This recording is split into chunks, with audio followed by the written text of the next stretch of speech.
Hello. അപ്പോൾ നമ്മൾ ഒരുപാട് ദിവസത്തിന് ശേഷമാണ് ട്ടോ ഒരു ആർട്ട് ചെയ്തിട്ടുള്ളത്. ഇതിൻ്റെ ഫസ്റ്റ് സ്റ്റേജാണ്. ആദ്യം നമ്മൾ ലെറ്റേഴ്സ് ക്രിയേറ്റ് ചെയ്യുകയാണ് ചെയ്യുന്നത് കേട്ടോ.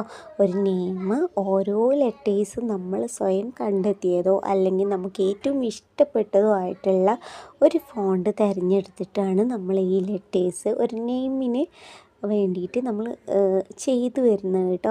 അങ്ങനെ ചെയ്ത ഒരു പുതിയൊരു ഫോണ്ടിൽ ചെയ്ത ഒരു വർക്കാണ് ഇത്. ചെറിയ ലെറ്റേഴ്സ് വെച്ചിട്ട് ഏറ്റവും ഭംഗിയുള്ള ലെറ്റേഴ്സ് വെച്ചിട്ട് ഭംഗിയായിട്ട് ചെയ്തിട്ട് ഫോണ്ടും അതേപോലെ ഞാൻ ഇതുവരെ ചെയ്യാത്തൊരു ഫോണ്ടാണ് കേട്ടോ ട്രൈ ചെയ്തത്. ഒരുപാട് ടൈം എടുത്തിട്ടുണ്ട് കേട്ടോ. ഏകദേശം നെയിം ചെയ്യാൻ വേണ്ടിയിട്ട് തന്നെ ഞാൻ 6 മണിക്കൂറായിട്ട് എടുത്തിട്ടുണ്ട്. കാരണം അത്രയും ബുദ്ധിമുട്ടായിരുന്നു ഈ നെയിം ചെയ്തെടുക്കുക എന്നുള്ളത്. പിന്നെ ഇതിൻ്റെ വർക്കിന് വേണ്ടിയിട്ടും അതുപോലെ 6 മണിക്കൂർ ഞാൻ ചെയ്തിട്ടുണ്ടായിരുന്നു കേട്ടോ. അതിൻ്റെ ബാക്ക്ഗ്രൗണ്ട് ഡെക്കറേറ്റ് ചെയ്യാൻ വേണ്ടിയിട്ടും ഞാൻ അതുപോലെ ചെയ്തിട്ടുണ്ട്.